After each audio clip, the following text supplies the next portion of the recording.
Hey guys, it's Melissa here from melissaoatman.com. Welcome to Awaken Your Inner Awesomeness, a daily podcast devoted to spirituality and self-help. So if you're new, I want to welcome you. If you're returning, welcome back. Today, I want to talk to you about how do you choose the right person as a life partner. And no, this is not going to be an episode just for single people. If you're married, this is a good one for you to listen to as well. So, how do you choose the right person? This is sort of a trick question because the answer is you have to choose yourself. So many people go out there looking for the right one, the right partner. And what they forget is if they are true to themselves and are honoring themselves and loving themselves like they truly deserve to be loved, the right person will find them. And I am here as a believer to tell you that this can happen. And I'm one of those people who has tried everything from online dating to going out to bars to whatever to try to find someone. And the message that keeps coming through so loudly and clearly for me, from my guides, from the universe, is you don't have to do that. I mean, obviously, you do need to get out there now and then, but you don't have to try so hard. If you work on your energy and your own self-love and self-esteem, the right person is going to be attracted to you. Because we all have soulmates who are designated to be in our lives for a purpose. And if you haven't found yours yet, there are a lot of things that could be in play. Timing is the biggest thing. We are so impatient. We want everything yesterday. And the universe says it's all about divine timing. And it is. Because if there are qualities that you want in a person, then you have to have a person who has gone through the learning and growth process themselves. Because if they haven't, you're going to get this person and it may not work out because you may have met them too soon. The timing wasn't right. That happens a lot. And we know that when you already meet somebody and then there's a lot of baggage from the relationship, it's hard to rebuild. It's not impossible, but it's hard. So if you're trying to rush things and you're trying to say, hey, I want this in my time, and I'm guilty of this. I'm very guilty of this. I want to know what's going on. Why isn't this happening?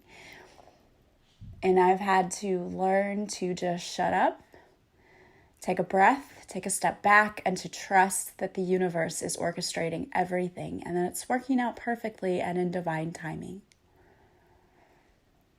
Because what I know is that if someone is not ready for you, it can be disastrous. I will talk about the last relationship I was in because I think it's a perfect example. Right before I met this person, I kept praying every night, please send me my perfect romantic soulmate. We're going to be so attracted to each other. It's going to be perfect. And I did everything that everybody always does. I wrote a letter. I did all of these things. And I got on Tinder, the dating site, met a few frogs, but I met a few nice people who didn't end up, becoming anything more than just friends. But then this person, he asked if I wanted to go for drinks. I was like, oh, fine. And I really wasn't into it. I was so done with this whole process at this point. I was like, oh, this is relentless. I hate this. But all right, fine. And he even made the comment later. He's like, I don't even think you really wanted to go. I'm like, no, I didn't.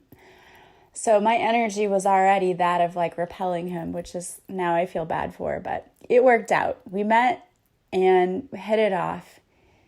And it was somebody that I could talk to for hours. It was more like a friend kind of thing at first and turned into something much deeper.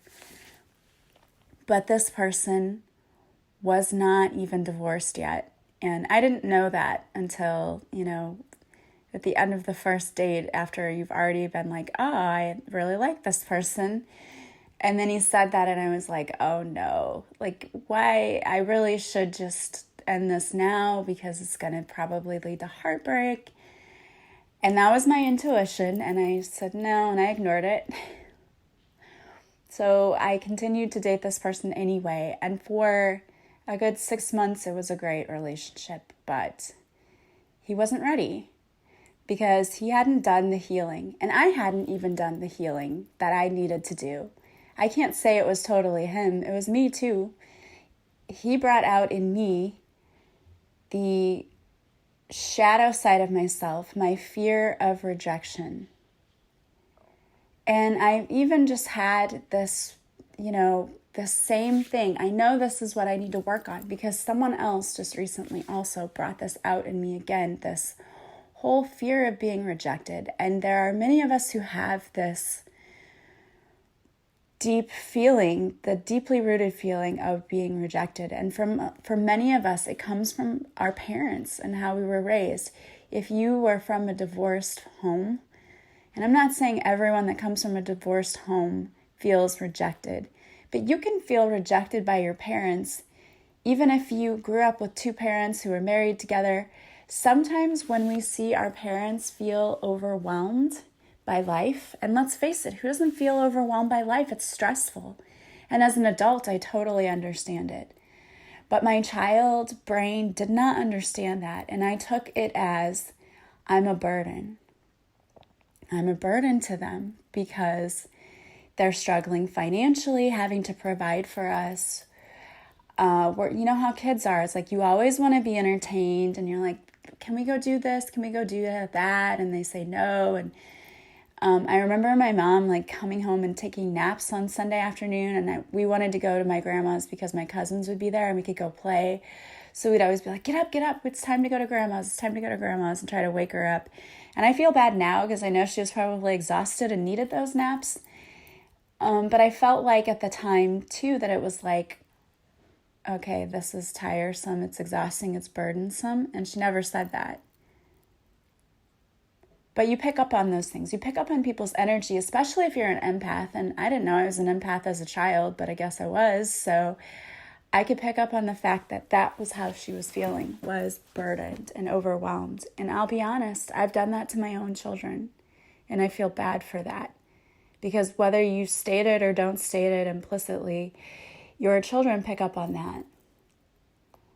And it's not anyone's fault. It's just life. We get so stressed out. And when you're not in that mindset that you need to be positive and that you need to see the beauty in things and you need to enjoy things while they're there, you can have a tendency to just go straight to the negative and be like, I hate my life. This is so exhausting. I'm so stressed out. I just need a break. You know how many times in my life I just said, I want to just go away. I just want to disappear. I want to drive somewhere and never come back. Or at least be gone long enough that I feel better. And that's not going to help anything, and it's not going to save anything, but that's natural. It's our fight or flight response in our system. Our body says, you need to get away from this, it's stressful. But you can't get away from life. We just have to learn how to better handle it and make sure that we're emotionally balanced. And in this one relationship that I was in, this person actually told me that I was a burden to them. He said, you're too much. And I'm here to tell you, for all of you, that you're not ever too much. Or this is what I get a lot too is, well, you're intimidating because you are a single mom and you've done it on your own and you have this and you have that. And that's just a load of bull. I'm here to tell you that. Okay, it's a load of bull. If someone is intimidated by you, then it's because they're not secure enough in themselves. And I'm just here to tell you that because I used to hear that all the time. And I always thought that that was just so dumb. And it is dumb. The right person's not going to be intimidated by you. But I think a lot of people are going around looking for someone. And what they're neglecting is that you have to be okay with you first. You have to love yourself fully, deeply, and completely first. And I see people, and I'm not naming anyone, it's not anyone, obviously, that anyone here, but just in life, on Facebook, I see people who go from person to person to person. It's like they can't be alone. And there's a difference there. I mean, I even see that sometimes in my own mom, in that she's just busy all the time. She keeps herself busy. She's retired and she subs over and over again. And I'm like, why do you do this? Like, I would be living the life. I would be going out and finding things to do that I enjoy. You know, I would be finding hobbies that I could get into. Like, I don't know, I'd be traveling and I would not be working. I would not be working unless I had to. And I know it's just that when you're alone and you're in the silence and you're with yourself, then you have to deal with the feelings that come up when you're with yourself. And if you don't feel good about yourself, that's going to be a very scary thing, and that's going to be an unpleasant thing. So you have to stay busy to avoid the thoughts, to avoid the anxiety, to avoid all of the things that you don't want to deal with, the things you don't want to heal. And the problem with that is you can run all you want. It's going to catch up to you. And if it's not in this life, let's say that you manage to keep yourself busy until you die. You still have to learn your lessons. You still have to deal with this. And it's going to happen in your next incarnation. So why not heal the stuff now? And when you heal it, you're just going to be so much better. You're going to feel better and your energy is going to be so much higher. You're going to feel more energized and you're going to attract the right person for you. Because it's our energy that attracts people, not our physical appearance. That is just a belief. Yeah, physical appearances do play a part. You do have to be attracted. But you can be attracted to someone's soul before you even really see their physical bodies. Because it's our energy, it's the essence of us that people are attracted to. You can meet someone who's drop dead gorgeous, and if they have no personality, you're going to be like, I don't want to waste my time. Because it's not the appearance, it's not their physical face that you're attracted to. That's the first thing you notice, but it's getting to know that person. It's their soul that you become attracted to. And when that is repellent to you, doesn't matter how gorgeous they might be, you're not going to want to stay with somebody like that. So it's important that you fix what's missing from the inner you. And for most of us, it's our sense of self-worth. It's our self-love. We don't love ourselves because somewhere we were told we weren't good enough. And it may not have been directly, because people will say to me when I work with them, they'll say to me all the time, I don't understand why I don't love myself or why I have low self-esteem, because no one ever said I wasn't good enough.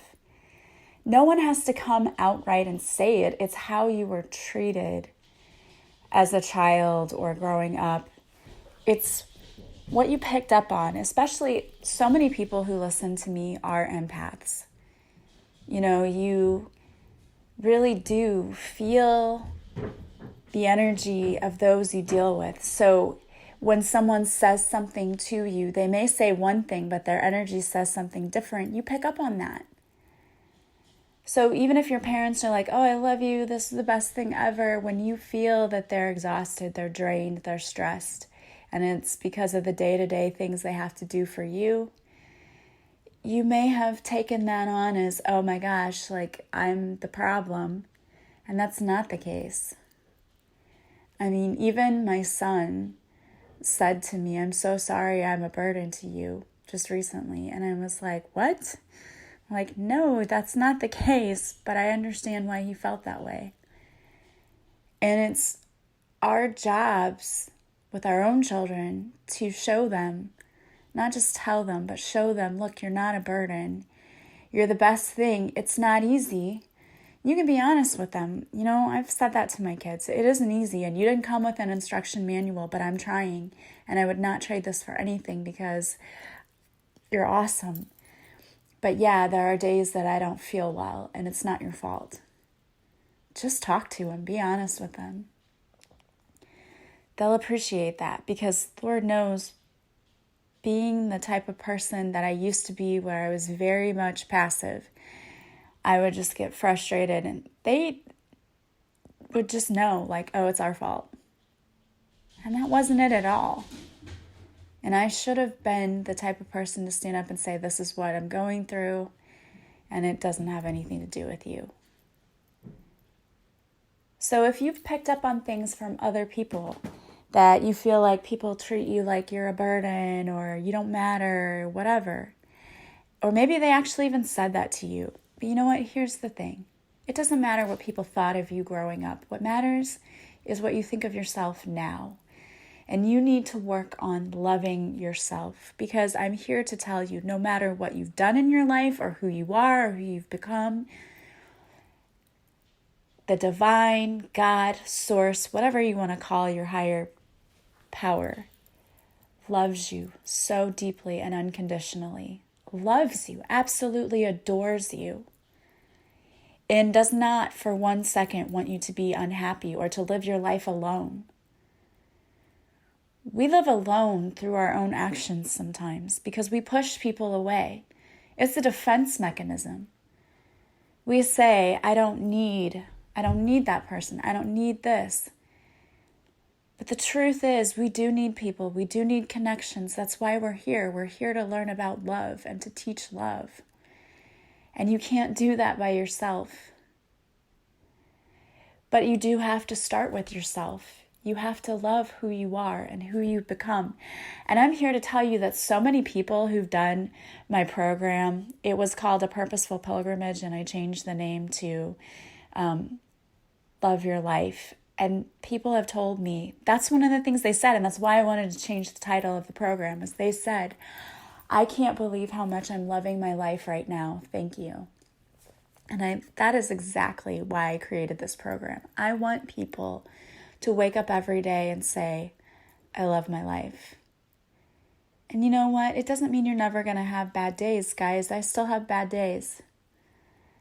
And I also have people in my life that I go to when I have those bad days, and they kick my rear end and feed my own advice back to me, and also some better new advice. And then I realize that they're right, and I do what I need to do to feel better, and I move on. I do a tapping or a meditation, or just sit there and breathe and know that I am just having a human moment. And this is not a moment that defines my life. It's a moment that I just need to have, acknowledge, and let go and replace. Remember, I posted something the other day that if you're having a bad thought, you have every chance to change your thought, to choose different. You don't have to hold on to that negative thought and keep going with it for the rest of the day. You can have that thought pop into your head. You can acknowledge it and say, okay, this is not my thought anymore. I'm letting it go. I'm choosing to change it to something better. And that is your choice to do, and you should definitely do that, because what is sitting there and having a bad thought and feeling bad about yourself going to do for you? Nothing. It doesn't do anything positive for you. Why do you feel like you need to hold the space for that thought? You don't. Let it go. Replace it and hold space for more positive thoughts.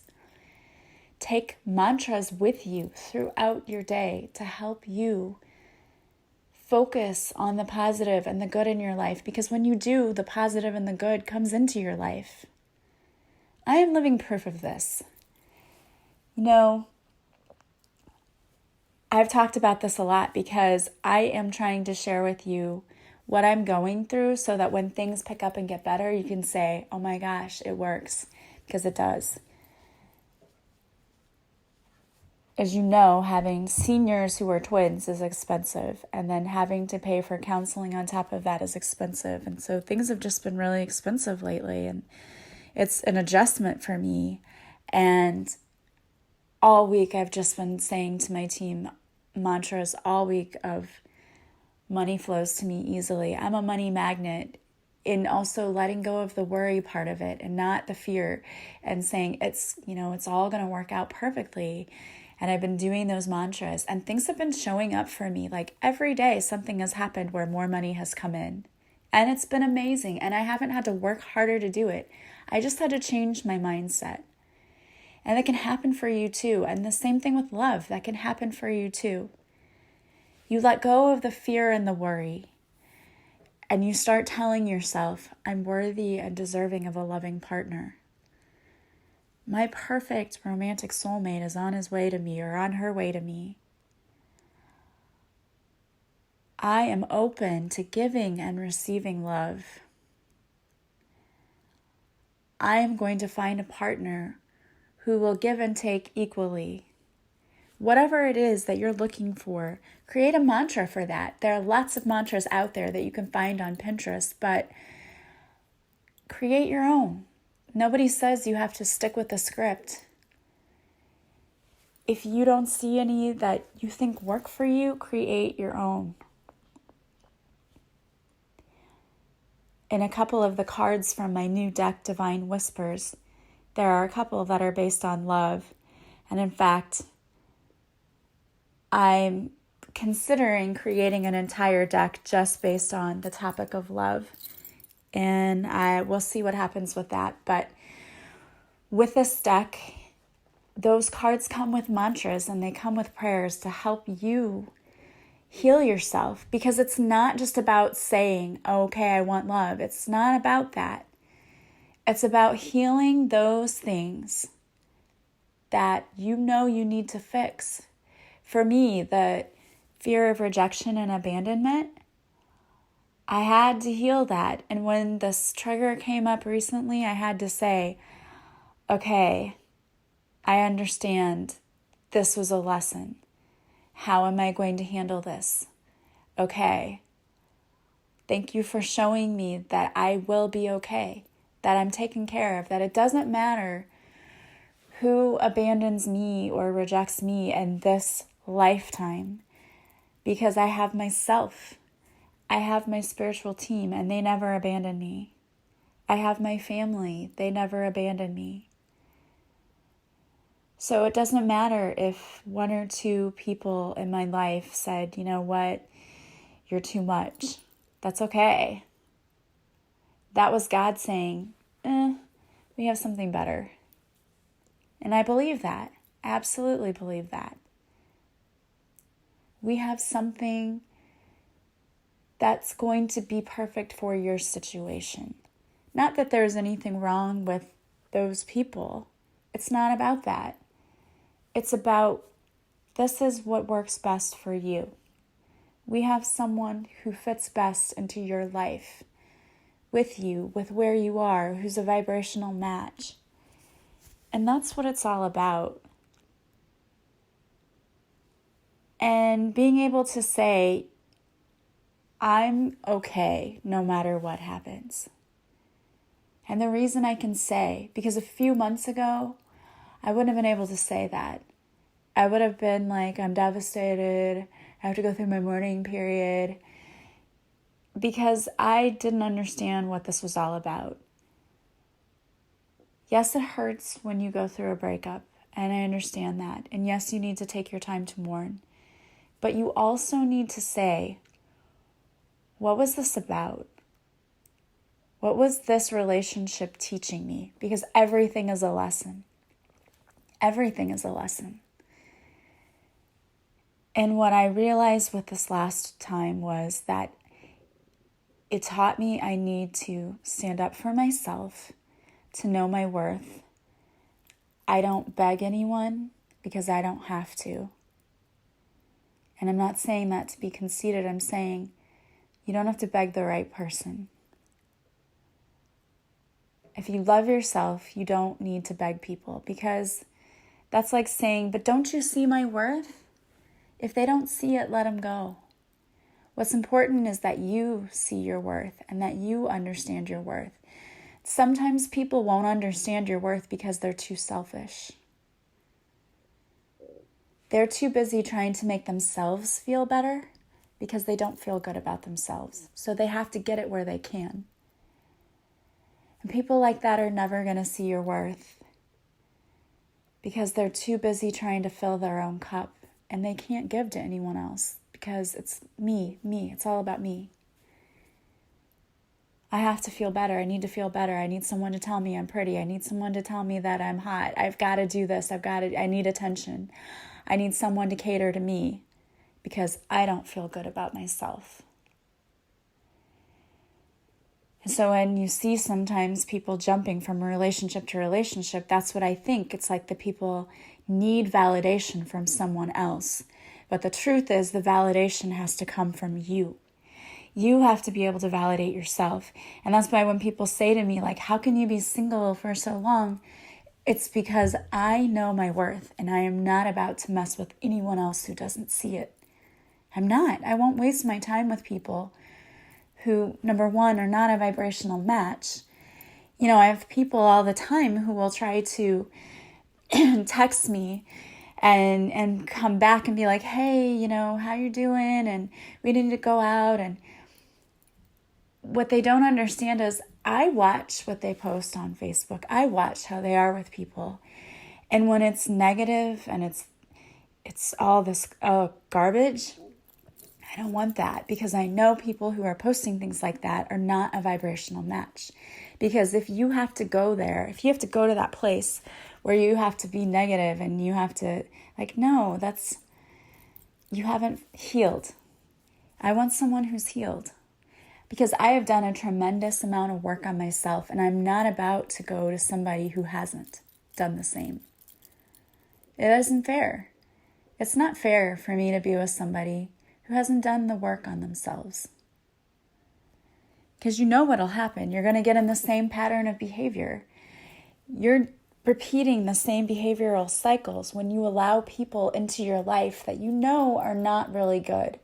When you look beyond things that are red flags, when you say, oh gosh, I don't like that, but oh well, okay, I can probably change that. You can't change someone. People can change if they want to, but they have to want to do it themselves. And you can't bully anyone into changing, tell someone they have to change. They have to want it. If they don't want to change, you can try to make them all you want. It's not going to do anything positive, because they're not going to take it seriously. They have to identify that they have a need to change first before changing will ever do anything. If they don't see it in themselves, you telling them isn't going to make them see it. That's why so many people have to hit rock bottom before they can start climbing their way back out of it. It's just the way it is, because they have to see for themselves that they need the help, that they need to change.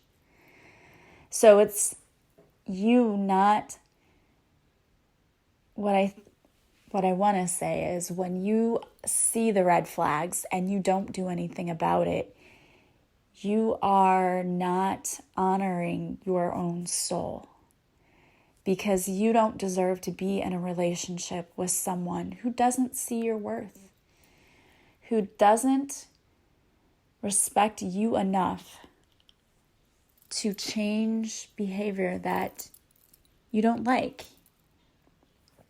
But if they don't see the need, you can't do anything about that. But you can walk away, and you can respect yourself enough to say, I'm not putting up with this. And I've had to do that in other relationships. You know, I've had to say, you know, I've gone out on 2 dates with someone, and that was enough for me to say, I'm not wasting my time with this, because I already see this, this, this, and this, and I don't like that, and I'm not putting up with that. And some people will say, well, you're too picky, and you're so picky, you're never going to find anybody. Well, that's not true, first of all. It's not picky, it's knowing my worth. And I will find the person, because I already know that person is on their way to me. I already know it. And the way I can speed up the process is by healing and working on myself. So if you have struggles with loving yourself, seeing your self-worth, you need to work on that. So how can you do that? There are a lot of ways you can do that. You know, a lot of people want to get advice, and they always want to get things for free. And I understand that. I understand the going through financial struggle, but I also am a person who understands when it's good to pay for a program that works, for help that you need. I myself have gone to life coaches. I myself have taken classes That's why I'm able to be here talking to you today about how to fix your life and how to help you, because I've done it myself. I've been there. And you don't have to go broke trying to do things to fix yourself, to help yourself and to fix your life. You don't. You don't have to go broke. It's taking the first steps to find something, tools that will help you get yourself back on the right track. And whether that is taking a class like Love Your Life, which is a one-time payment of $88. Well, what would $88 mean if your life completely changed for the better for the rest of your life? It's not a very big investment when you think about it. Or booking a coaching session.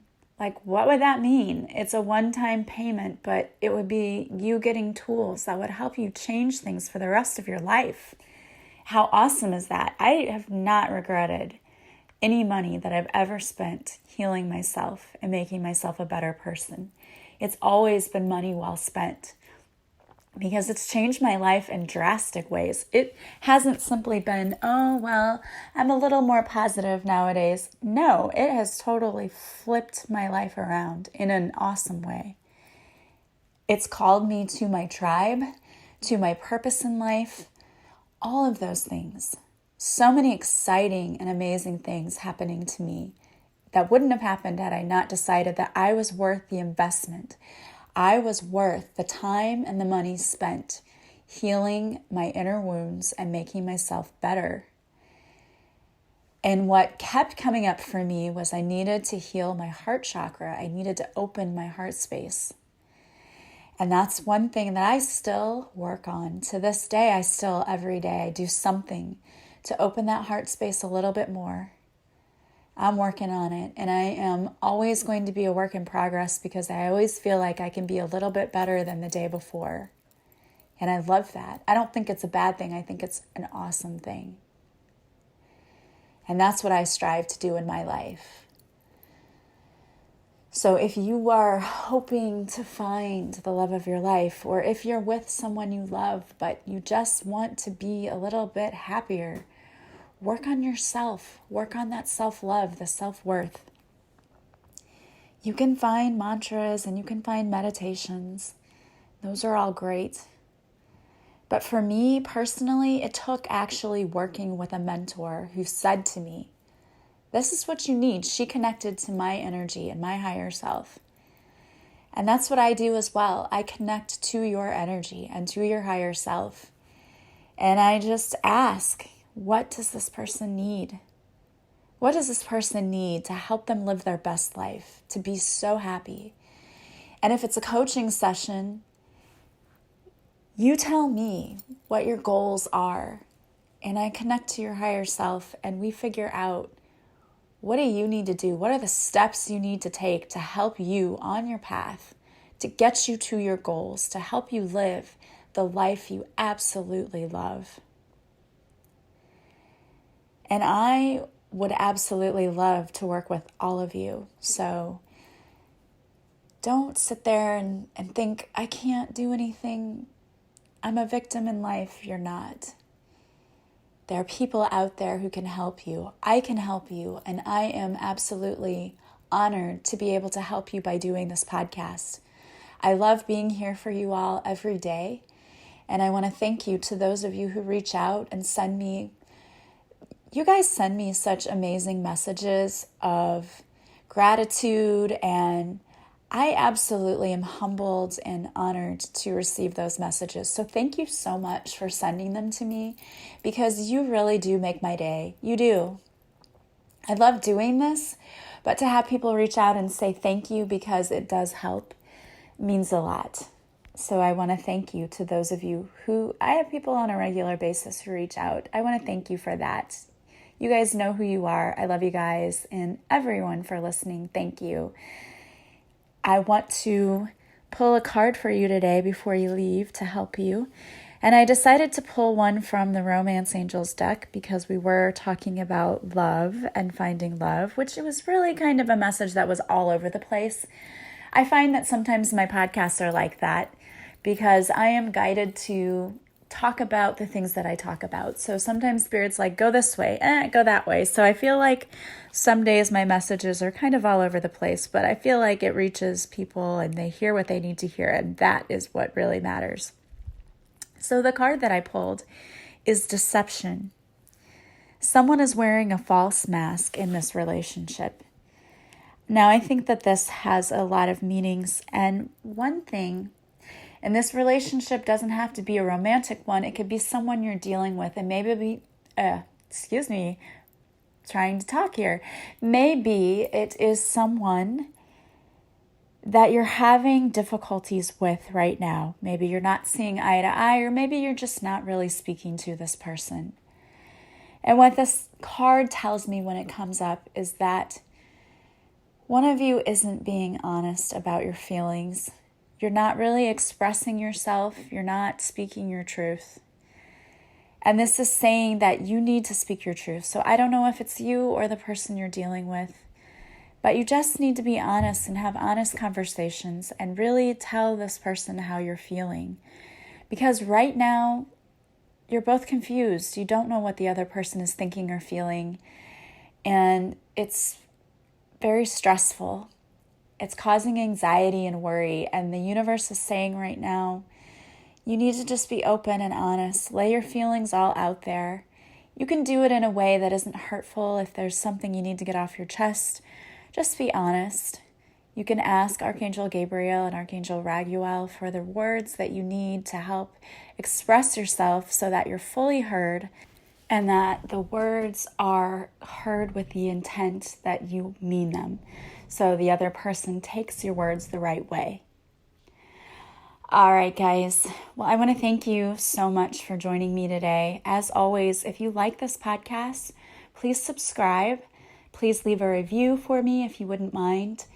Please also share it with your friends. Word of mouth is that has been the best way that you can compliment me, is by sharing this with others. So I really appreciate those of you who do that. If you want to work with me, check out my website, melissaoatman.com. Don't forget to put the full address there. If you click on the link in my description of this podcast, it'll take you straight to my website. There you will see all of the services that I offer, how you can work with me, and then also if you email me, we can set up your session. So you can pay online or you can just email me. Some people prefer doing that. That's fine. I understand. If you're not a tech-savvy person, I get it. You can simply email me because I can send you an invoice that you can pay online. So just reach out. If you want to work with me and you're not sure how, reach out. You can call me, text me, email me at melissaoatman77@gmail.com. You can reach out through one of my social media sites. All of my information is in the description to the podcast. You can follow me. Please follow me. I love meeting new people on social media. I also post every day positive affirmations for you. And join me on my Facebook Lives Mondays at 5:30 Central, where I will do a free card reading for you. You can now purchase my Divine Whispers deck. Again, go online. Once you go online and purchase it, I will order your deck and it will come straight to your house. So you can do all of that on my website. And I will be running some specials for the holidays for Reiki and for coaching. So think about that, because this could be a nice gift for someone else, and I can do gift certificates. So you can inquire about that as well. As always, thank you for joining me. If you subscribe to my website, you will receive a free morning and evening meditation just for subscribing as my gift to you. I love you guys, and I hope that you have a fabulous day, and I will talk to you soon. Bye-bye.